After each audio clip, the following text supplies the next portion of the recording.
Johnny Peck. I mean, pick your poison with that defense. Now, what did I do wrong? 9 to noon. There are many, many positives I can get out of this game. Good stuff. What in the ham fat is going on with you guys? Vikings. Got too many men out there.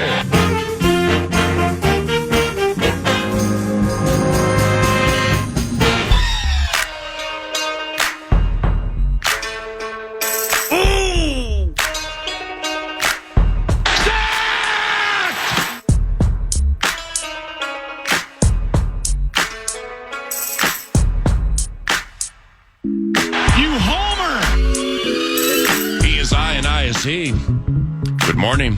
It's 9 o'clock. It's 9 to noon at FM 100.3 KFAN. The 9 to noon presentation is in the air. Now, this entire first segment, in a roundabout way, involves the word pressure. Pressure points provided by Sukup and Sukup.com. It's pressure put on and pressure potentially relieved from a certain part of a certain football team. For instance, like there's pressure on the Minnesota Timberwolves to not lose 3 consecutive games and lose back-to-back to the Portland Trailblazers. They're going to play the Blazers again tonight after last night, and last night was that of malaise. So pressure points are on those within the Hal covenant to not turn the ball over 21 times. Chris Finch, coach of the Minnesota Timberwolves, joins us about 15 minutes from now. And there also is pressure relief, a point of pressure that requires relief, courtesy of Sukup and Sukup.com, involving Minnesota Vikings linebacker Blake Cashman. And when he's on the field compared to when he's not playing in a game. And the Minnesota Vikings have yet to lose a game that included Eden Prairie native, Ski-U-Mah raised Blake Cashman, linebacker for the Minnesota Vikings. Now, once again, Wolves coach Chris Finch joins about 9:17. And the new Wolves slogan this season is Bring the Nice. Bring the Nice. Hashtag Bring the Nice. Perhaps tonight out there being Portland, it should be Bring the Spice, because that was at last night was antithetical to precise and or concise, and it was a double-digit loss to a team you beat by 25 points just last Friday night at Target Center. So Chris Finch coming up right around the corner. And 9 to noon has discussed Blake Cashman's inclusion in the Minnesota Vikings defense quite a bit, either when he was playing with the defense and they were dominating teams, or in some of the times he missed games following the London victory against the New York Football Jets. For instance, into the Indianapolis Colts game against Jonathan Taylor and the team with the horseshoes on the helmets. The Minnesota Vikings, in games Blake Cashman had not played, the 2 previous games, which would have been the Lions and the LA Rams, the Vikings permitted 251 rushing yards, sans Cashman, in those 2 games. In the previous 3 games with Blake Cashman in uniform, I'll make that the previous 4 games before he stepped away, they allowed 264 in all 4 of those games. Oh my gosh. Above average. So main man Blake Cashman's inclusion is massive with the Minnesota Vikings. Now, his impact goes markedly deeper than I think many, including yours truly, would think. Now, courtesy of Spearfish Sammy, how about this? Yards per play with Cashman on the field compared to Cashman off the field. I mean, yards per play, Cashman has a tendency to send you the wrong way. 2nd and 9 for the Jags from their own 48. 1:55 to go in the first half. Pistol formation. Jones facing a blitz by Cashman. And he's sacked! Back at the 37-yard line. Blake Cashman, with his second sack this season, playing in his 50th game, backs up the Jaguars 8 yards. So with Cashman in the game, the adversary averages 4.5 yards per play. With him out of the game, it jumps up to 5.7 when Blake Cashman's not on the field. How about yards per rush for the adversary? When Cashman is in games, teams run for 3.5 yards per. When he's out, it's 4.1. All right, that's not precipitous. That's 0.06. What about yards per pass attempt? With Cashman in the game and on the field, the yards per attempt by the adversarial quarterbacks, 5.6. Ooh! And when he's not in the game, not playing in a game, or he's not on the field, it's 7.4. Come on! I mean, that's plus 1.8 without beloved Cashy. And then you get to the interceptions and pass attempts and that percentage. All right, this one's a fat one. I mean, it's clear when Blake Cashman is in the game, the Minnesota Vikings are doing this markedly more. 2nd and 8. Jones, straight drop, back to pass, throws, intercepted! Intercepted at the 48-yard line. And it is picked off by Byron Murphy Jr. Byron Murphy Jr. with interceptions in 3 consecutive games. He now has 4 on the season. There are no flags on the field, and the Jaguars have found a way to implode. Indeed, proceed. We have agreed with Blake Cashman on the field in the game. The Minnesota Vikings intercept passes 5.7% of the time. When he's not in the game or on the field, it's 1.9%. Oh my gosh. Wow. I mean, that's a minus 3.8 with 51 in the game. And then with third down percentage with Blake Cashman manning, being the man in the middle, or manning his spot, permitting others to do what they do and at the highest level. When Blake Cashman plays, the Minnesota Vikings hold the adversary on third down, not permitting first downs, 31.5% of the time. When he's not playing, that's up to 37.5%. Oh my gosh. So that's like a +6 right there. So that kind of puts in context exactly how important Blake Cashman has been to the Minnesota Vikings defense this season. And we thank Vikings PR and specifically Spearfish Sammy for the old intel. Pressure points courtesy of SuCup and SuCup.com. There are teams around the NFC into the second half of the season where we definitely need to cast our gaze the way of them out of one eye while we're watching Minnesota Vikings football, hopefully victorious this weekend against Tennessee, out of the other eye. And some of those teams, well, the Philadelphia Eagles have gotten themselves good. They're going to play on Thursday Night Football, and that all plays into pressure points. Pressure points. Hey. Thank you, SuCup Manufacturing. Thank you.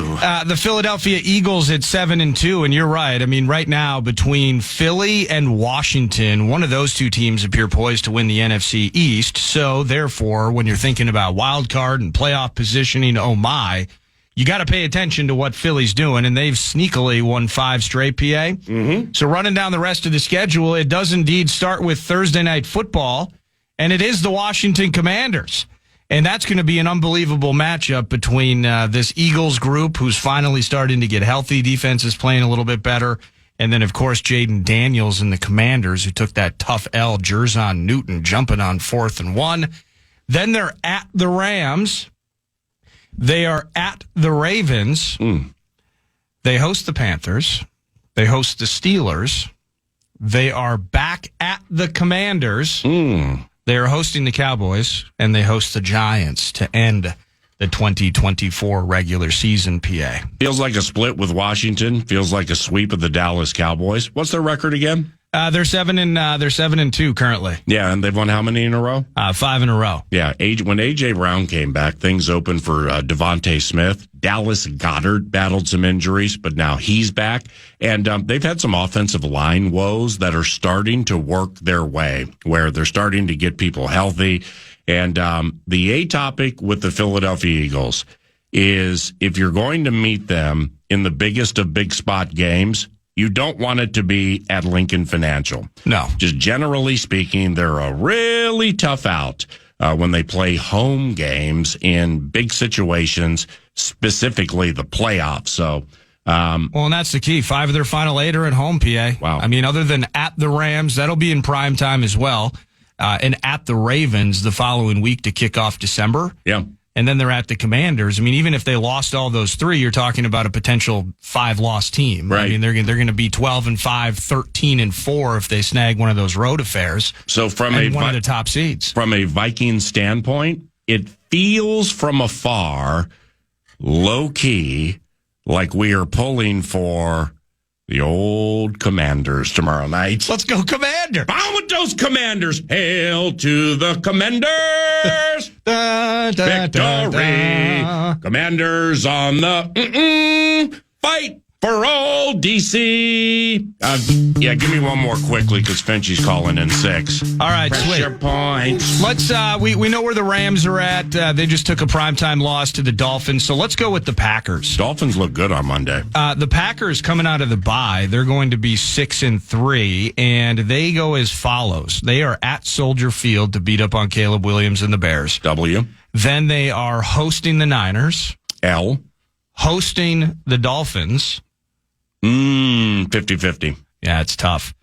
But that's on Thanksgiving, by the way. That's Thanksgiving night. Yeah. Oh, wow. And then they are at the Kitties. L. They are at the Seahawks. W. They are hosting the Saints. W. They're at our spot.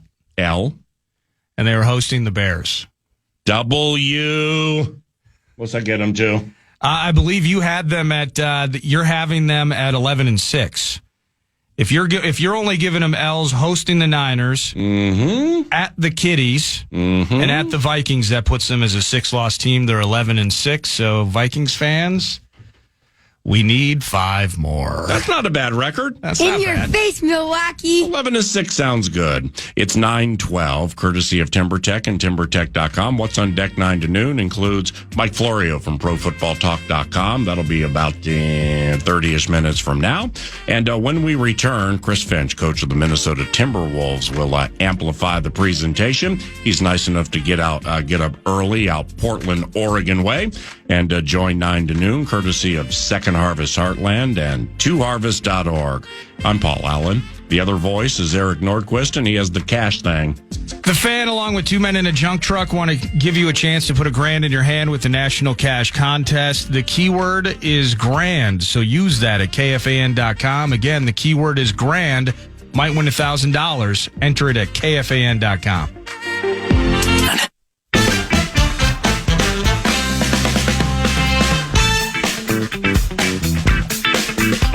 9 to noon.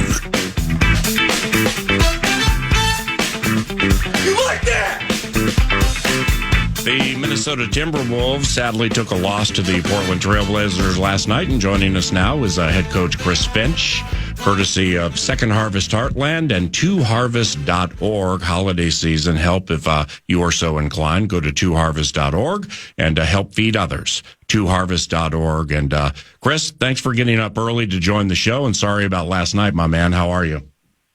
Yeah, no problem. I appreciate that, Paul. I'm good, thank you. That first 6 minutes last night, 6-ish minutes, all right, for both teams, about as ragtag as one will see, right? I mean, you didn't even get out of your chair during the malaise early in that game. Yeah, I mean, just for us, it was, again, too many turnovers to start the game in the first quarter. It's been a trend a little bit in this early season. Kind of a lot of carelessness with the ball. It leads to a lot of easy offense for your opponent. When your opponent starts the game with easy offense, it gives them a confidence. They see things go in. They they get out and run, and it kind of sets the tone for the rest of the night.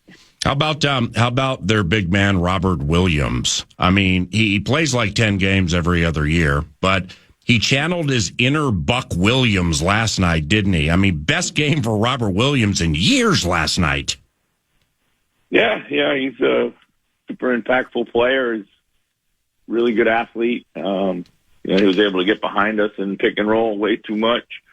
Kind of beat us in the air with his verticality play, and it was a problem for us for sure.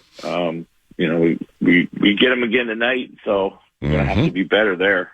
Yeah, you guys dusted the Blazers here by 25 Friday and lost last night by 14. I mean, just hearing it that way, that's the overarcher, and there are a lot of details that go into both. But is that just astounding to you, Chris? I mean, not really. I mean, I was just certainly disappointed with our performance last night. We don't walk on the floor expecting a 25-point win against anybody. It's right. That's a process of step by step and play every play and win all the battles most of the nights. But we knew that they were going to come out with a desperate mindset. They had lost to us by 25. They got beat pretty heavily by Memphis. Chauncey challenged them. Young team, and they're going to respond most nights, and they respond with a bunch of desperate play, and they kind of outcompeted us, and we turned it over and got sloppy and fed it to them, and that's where it all went wrong. So if you're Chauncey Billups, or if Chauncey looks at Chris Finch, Chauncey, former Timberwolf, former NBA Finals MVP with the Pistons, so that's what he'll preach to those guys, to his team, right? Is that they're going to come out with a more desperate fashion maybe than last night because of what happened in the first of two on the back-to-back, right? Yeah, I've long said this, in the NBA, on most nights, the more desperate team wins. Obviously, great teams get themselves to play at that level all the time, regardless of their talent level and regardless of their situation. That's their consistency. That's their standard. But teams that are challenged and they're coming in desperate, they're the ones that usually control the game in some form or fashion. What was certainly antithetical to Friday last night, but it was just strange. What the odd quarters, 1 and 3. I mean, jump starting the fun into the game, out of the half.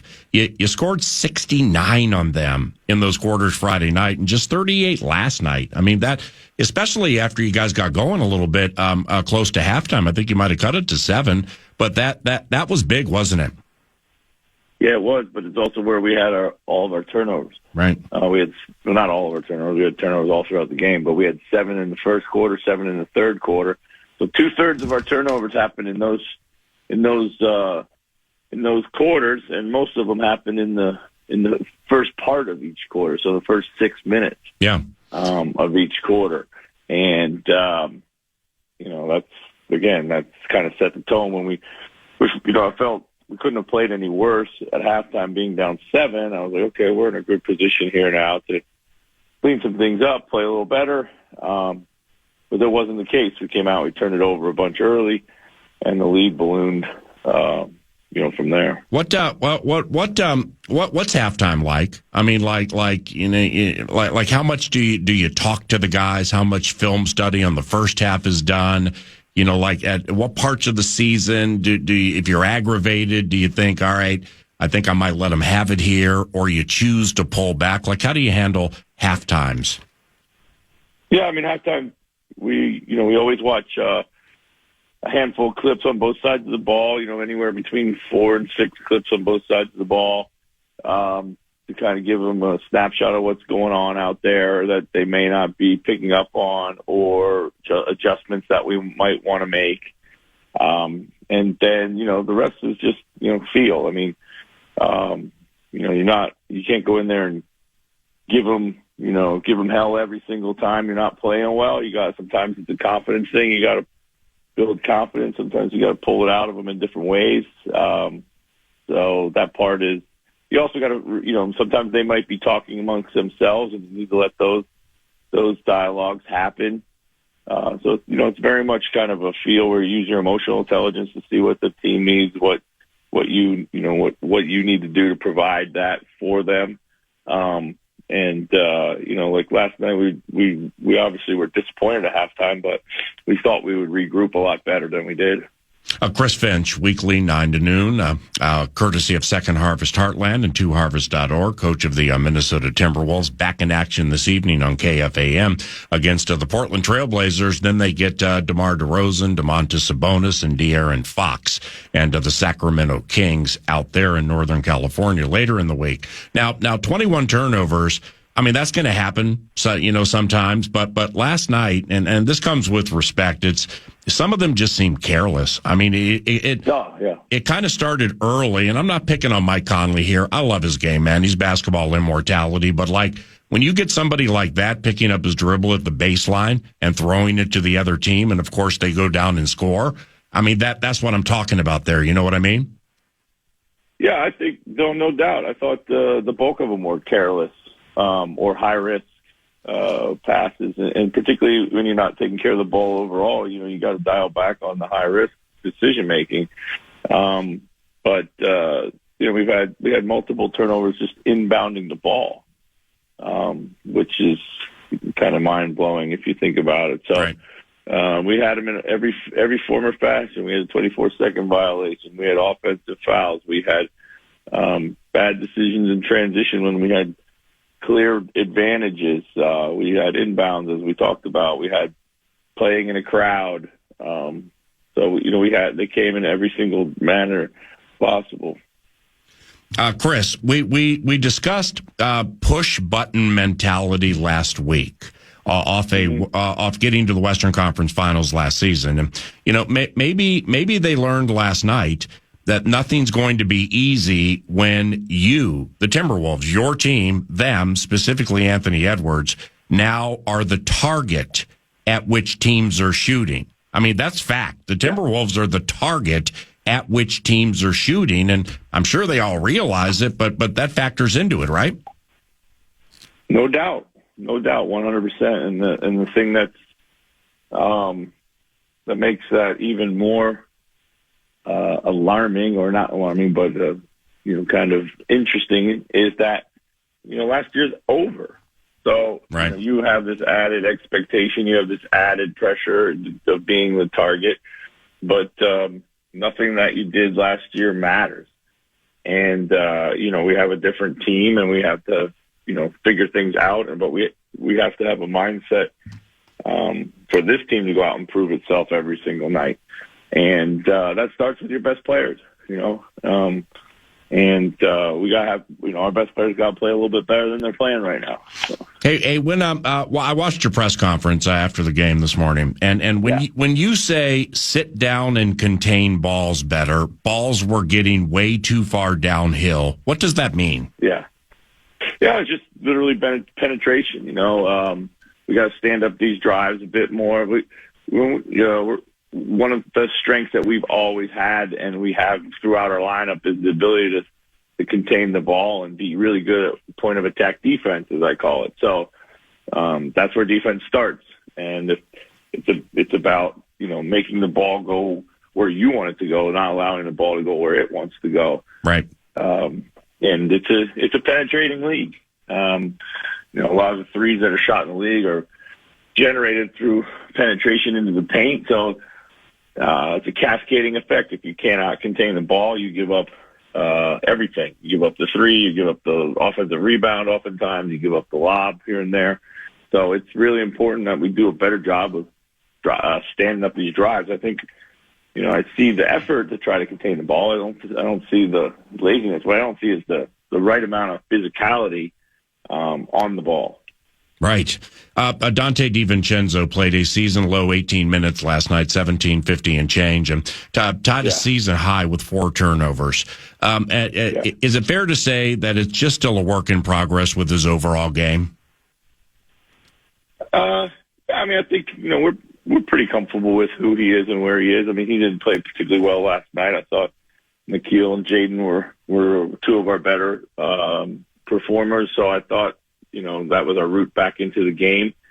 I think one thing, we're figuring out, like we got to, I've said it multiple times, and, it's going to have to happen here, is that, we're going to have to expand our rotation a little bit for that to happen. Everybody's minutes are going to come down a little bit. And, if you're not playing particularly well, even in a game, it's going to be resulting in your minutes. So that's just kind of a natural, it's the natural state of things. But, we fully expect him to bounce back and be a huge part of what we do, and as he's been already. Absolutely. And I guess what I was getting at is at this stage of the equation, when you're just playing 8 guys, when something like that happens with one of them off the bench, I mean, it kind of can be crippling, right? It can be, yeah. It leaves you a little shorthanded, but, fortunately we do have we feel like we have 8 starter quality guys. And, it's been my mission to out of the gate here to get those guys as many minutes as they possibly can. Ironically, no one's playing like more minutes or a massive amount of minutes above what they've played in their career. And it's not like guys are out there playing 42, 43 minutes here. But again, we just have to figure out how to strategically work in another guy into the rotation, maybe 2. A couple more here, my brother. I appreciate you. Chris Finch, coach of the Timberwolves. Nice enough to get up early out Portland way after a tough night last night, enjoying 9 to noon, courtesy of Second Harvest Heartland and 2harvest.org. You mentioned Jaden McDaniels. Season highs for defensive rebounds. He also season high for made 2-pointers with 8. Also 5 fouls and 4 giveaways. Was part of the plan to ignite Jaden's offense, or did that happen organically? No, it happened organically, which is the best way for it. Right. He started out well, played well all throughout the game. Had some turnovers, but that doesn't separate him from anybody else out there. But we felt this season was going to be a bit of a step forward for him. We thought the ball would find him a little bit more naturally in the offense. I think most nights it has done. We've also kind of forced it to him a bit more than, in previous seasons. But last night was more of just an organic performance. Right. And also, I mean, take what you just said about getting the ball to somebody and segue to Rudy Gobert, because it just seemed like there was a big effort to get him the ball last night. I mean, I'm certainly, I'm reading between the lines and not mad at it, but that they were feeding him a bunch. And with respect, while Rudy's good at a bunch of things, catching tricky passes might not be one of them. Is that fair? Yeah, that's definitely fair. I think that's where we've often struggled with turnovers around Rudy. Even in past seasons, and it's not just his fault. With his catching, it's also just some of the decisions that are made.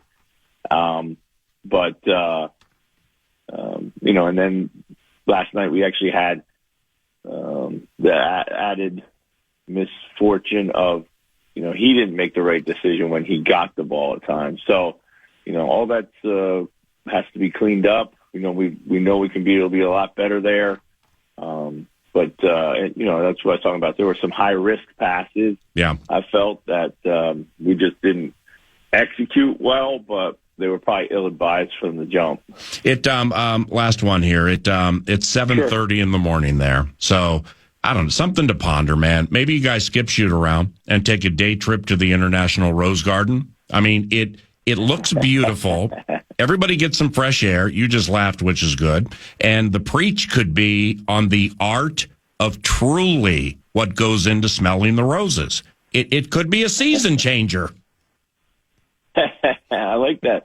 Now, the only caveat is it's pouring down rain here. And it's miserable. So, yeah.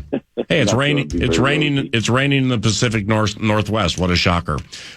Yeah, exactly. I'm going to make a prediction. You're going to beat them tonight. And wouldn't it be cool to limit some of those lob dunks? I mean, those kids wearing red, man, they like the old alley-oop. And those things can become deflating, right? Yeah. Listen, there was some just poor pick-and-roll defensive execution. It has to be tightened up. We know better. Our habits last night were not very good. Appreciate you, brother. Tear it up tonight, okay? All right. Thanks a lot, PA. Take care. Yep, see you, bud. Chris Finch, coach of the Minnesota Timberwolves, courtesy of Second Harvest Heartland and twoharvest.org. Chris is on the board of directors for Second Harvest Heartland, and he would like you to venture to the website and take a peek and see if there's something with which you can help. When 9 to noon continues, Mike Florio from PFT joins us.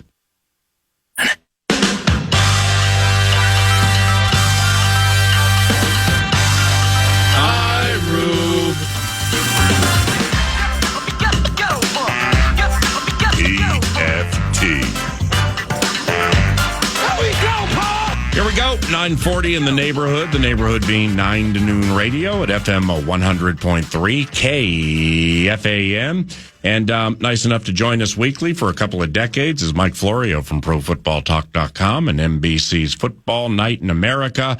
And Mr. Florio joins us now. Michael, good morning. It's Paul Allen. How are you? Hey, Paul Allen. How are you? I have a bunch of questions here for you, and I'd like to commence with this, and we'll see who catches strays. Who's better and why? Sam Darnold or Christian Ponder? Oh, God.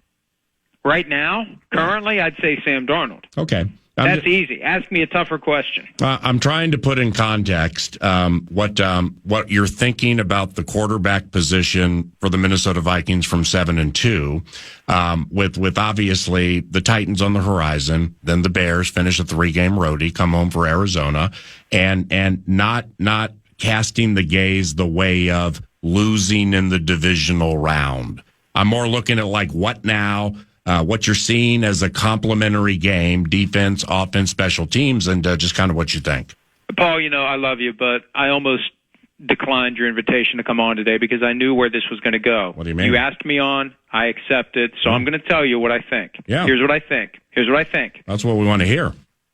And the fans out there who've been waiting for 50 years or longer for the Vikings to win a Super Bowl, I think would look at this situation and say, grand scheme of things, it's not going to get the team to where they'd like it to get this year. And we all only have, newsflash, so many years left. And for those of us/them who have been waiting for 50 years, the seasons are getting shorter. There are fewer and fewer opportunities. So there's a greater urgency to see what seems to be a compulsion to try to make it happen now. And what I saw Sunday, and I think it's great that Sam Darnold has experienced a turnaround to his career. He was ruined by the Jets. He was ruined by the Panthers. And maybe what we're seeing now is a product of that ruination. One of the reasons I love watching games on TV, you get part of the picture as the play is unfolding. And I love watching a quarterback's demeanor, how he's carrying himself during the play, how he's setting up, how he's winding up, how he's throwing the ball. It speaks to a level of confidence or lack thereof in what's going to happen next. And then you get the other half of that split screen when the camera pans to where the ball goes. And the thing that drives me crazy about Sam Darnold, I've never seen such a disconnect between the amount of confidence he has when he's in the pocket and he's looking for someone to throw to, and he winds up and throws, and then a guy from the other team catches it. I've never seen that before. And this formula, 12-7 win over a team that was completely dominated, time of possession, yards gained and allowed, 12-7, 4 field goals, that's not going to get the Vikings beyond the wild card round. And if they get beyond the wild card round, they're going to step into a buzzsaw in Detroit or Philadelphia or Atlanta, because they're not going to be ready to go in with the season on the line and trust Sam Darnold to make big throw in a big spot. That's what I say all the time about quarterbacks. You need somebody who can make a big throw in a big spot. He's not making a big throw in a small spot. How many throws did we see last week where Jordan Addison is flailing his arms to try to get to the ball that's sailing over his head? The accuracy isn't there. And the more time he has to set up, this is what's amazing about it. And I mean no disrespect to Sam Darnold. I like him, but we have to be real in our criticism here. The more time he has to set up and throw, the less accurate he gets. Well, thank you very much for that. But I'm still stuck on you almost declining to come on. Why would you do that? We love each other. Well, I know, but I knew where this was going to go. and I want to do it in a respectful way. Mm-hmm. I don't want to yell at you. I know it makes for good radio, and sometimes it's a bit, but I don't like bits. I like being authentic. Right. And the frustration that I manifested on Sunday, while I pondered openly whether or not Ryan Tannehill would be an acceptable upgrade, is what happens in January. We know at this point that barring the kind of collapse that we have seen before, frankly, the Vikings are going to make it to the playoffs. Probably as a wild card. Probably as the number 5 seed, which means going to play whoever the worst division champion is, which won't be Detroit. It'll be Atlanta or Arizona or Philly/Washington, assuming Arizona can hang on. And then you win that game, and there's no guarantee you're going to win that game on the road. Then you walk right into literally the Lions' den. So, and hey, look, maybe they will have something up their sleeve for the Lions. Maybe they can pick off Jared Goff 5 times. Maybe they can find a way to score points. But there's just work that needs to be done offensively. And I don't think there's any button out there you can push at this point. At this stage of the season, the team is kind of fully formed. I don't see Sam Darnold getting better on the fly. Kevin O'Connell is scheming guys open, and the first read is there more often than not. He's just not hitting it accurately. And I don't know what you do at this point. I know what you do. You get a time machine and you go back and you trade for Matthew Stafford before the deadline, as I was suggesting. There's nothing you can do at this point other than just see where it goes. But for those in the Vikings fan base that have had enough of the one-and-dones or out in the divisional round or 6 straight NFC championship losses, this isn't the year that the Vikings are going to punch through to the Super Bowl. Not that anybody ever thought it. That's the thing. People are excited because, hey, who would have dreamed they'd be 7-2? They were the worst team in the division on paper. But the point is, let's not get too intoxicated on beating the Jaguars 12-7. Let's be realistic about the ceiling for this team. And the ceiling, unless there's some crazy fluky stuff that happens in the postseason, the ceiling is the divisional round. Football feast. Former Vikings offensive coordinator John D. Filippo, he caught a 9 to noon stray yesterday after we learned Shane Waldron didn't make the season as offensive coordinator for the Bears, same as around here in 2018. So, reading between the lines, because you follow it more closely than me until we play the Bears, why'd they get rid of Waldron? Was it just that bad? Well, right. I mean, look, there was a revolving door at the offensive coordinator position under your buddy Mike Zimmer for reasons unrelated to the struggles of the offense. We know that. When Norv Turner walked out during a successful season, we know that there's something more there going on than the offense is broken and we don't know how to fix it. My concern is, and I got into a little bit of an argument yesterday with the guys on 670 The Score in Chicago, how's this going to make you better in Chicago? How is firing Shane Waldron and elevating Thomas Brown going to improve the offense? Unless Waldron was a complete and total disaster. And maybe he was. There was a report back in late September that Mercedes Lewis, Cole Kmet, and Caleb Williams went directly to Waldron and said, coach us up. It's not a Pop Warner team. And it wasn't even a report. Lewis was on the record with Jay Glazer. Now there's a report from the Sylvie and Waddle show, ESPN 1000 in Chicago. I'm going to promote all the various Chicago radio stations that I can in this answer, that players went to Coach Matt Eberflus and GM Ryan Poles and basically said, get rid of Waldron. So I don't know, maybe it helps, but it just feels like a desperation play by Eberflus to get ahead of and to reverse the path that things are moving on, which is Eberflus fired during the season or promptly upon its completion. Mike Florio, ProFootballTalk.com, NBC's Football Night in America. And speaking of Waldron, do you happen to remember, or did you ever hear when Seattle Seahawks wide receiver Jackson Smith and Jigba, what he said? We played it on our show today. Oh my God, it was unbelievable. Is this live? Yeah. Yeah, we played it yesterday after the news came out. It was unbelievable, and it was also foreshadowing. Isn't it? Well, think about this involving Preston Smith, Green Bay Packers, Pittsburgh Steelers. Isn't it big news when somebody begs off a team, especially one with a good record like the Packers? I mean, Preston Smith demanding a trade from Green Bay, I think, is bigger than most people seem to think. What about you? Well, remember, they went to him in the offseason and they squeezed him to take a pay cut. So I don't know whether or not they viewed him as a long-term solution, and they had other guys on the roster they want to get more reps. And hey, all they had to do was say no. I mean,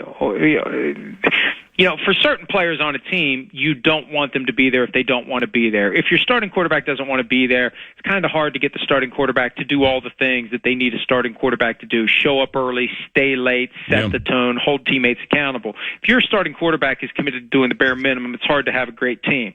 When you get onto the defensive side of the ball, you got a guy that's not happy. Too bad. You got a contract. And they ultimately decided that they were willing to make the move, and I don't think they were doing him any favors.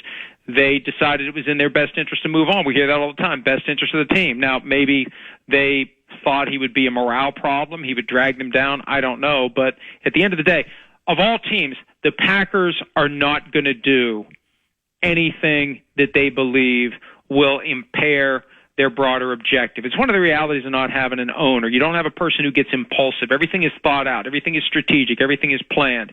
So they viewed that, I believe, making that trade as the best solution, considering all factors, all circumstances, toward their goal of trying to ultimately get back to a Super Bowl for the first time in 14 years and win it. Wow, well laid out, very fairly laid out. Now, tomorrow night, who do you like in the Commanders-Philly game? What do you think about that game? I don't know. I haven't sat down to do my picks yet. I'm doing really well this year with picks, and my process, it's highly specific. It's very carefully manipulated. I run it through a series of mathematical models. At some point tonight, between,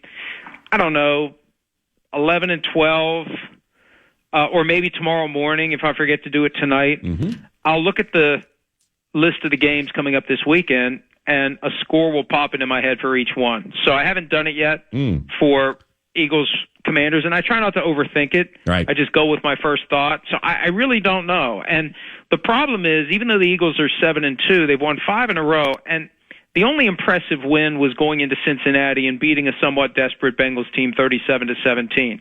The other teams they've beaten are not high-end playoff contending type teams. So will they be able to fend off a Commanders team? Short week for the Commanders. They've had 2 losses to elite teams, the Ravens and the Steelers, but they played well in those losses. Now, how will they recover from having the game won, up 10 points in the second half, thinking they were going to get to 8-2 for the first time since '91, the year that Washington and Mark Rippon rolled into the Metrodome and won the Super Bowl over the Buffalo Bills? First time since then they would have been 8-2. How do you recover from that on a short week in order to get back on track and take over first place in the division? They've lost first place in the division by losing to the Steelers. Now they can take it back by beating Washington. Philly, it's going to be, I think, a great game with a big audience, and I'm looking forward to watching it. But I don't know which way I'm leaning yet. Mike, have you considered PFT? your handicapping, the analytical bent and to your handicapping, and your handicapping has improved of these football games ever since you started writing Father or Son of Mine. So maybe the gangster lean from the books in Wheeling, West Virginia is kind of coursing through your veins now, and you're seeing it more clearly. First of all, I appreciate the creative effort to give my Father of Mine series a gratuitous plug. Thank you. We've got Father of Mine, set in 1973, Wheeling, West Virginia. Mob activity was prevalent, rampant. My dad was a bookie. I was around it. I was too young to really be involved. I was never involved, but ears and eyes open, and sometimes mouth hanging slack at some of the stuff I heard, especially later in life when I found out more about the crew that ran that town. Son of Mine, the sequel, and the third book. I finished part 1 last night. Part 1's a little longer than I thought it was going to be. 175 pages to part 1. Hey. I got 3 parts in mind, but third book in process, and trying to make each one a little bit better than the one before. Well, there and with your book, the Christmas book, On Our Way Home, I'm going to finish the conversation with that after 1 or 2 more from Mike Florio, ProFootballTalk.com. Do you like the Chiefs to finish undefeated? Well, look, they still have to win 8 more games, but my God, how many different ways are they going to pull a rabbit out of their butts? Right. That blocked field goal on Sunday. And it wasn't a fluke. Unbelievable. It was a product of great coaching, great in-game adjustments. You know, the guys who play special teams, that's their side hustle. Right. They've got offense or defensive assignments that they've got to be focusing on primarily. And Leo Chenal, the guy that blocked the field goal, told me right after the game that during the game he spotted the weakness. He spotted that the guy that he was charged with trying to bust through was a little light on his toes. He was able to bull rush him, get through. Really, the dam broke. 4 guys could have blocked that. They're very competitive in how they go about getting off the ball on that unit, the field goal block unit. And it's just another example of how the Chiefs are operating at a level higher than everyone else right now. Attention to detail is so critical to coaching, and the Chiefs have it, and they just keep finding ways to win. And this will be their biggest test so far. There's a few that stand out down the stretch in the final 8 games. This week at Buffalo, they got the Chargers the week after that. They go to Pittsburgh on Christmas Day, and they've got the Broncos to wrap up the season.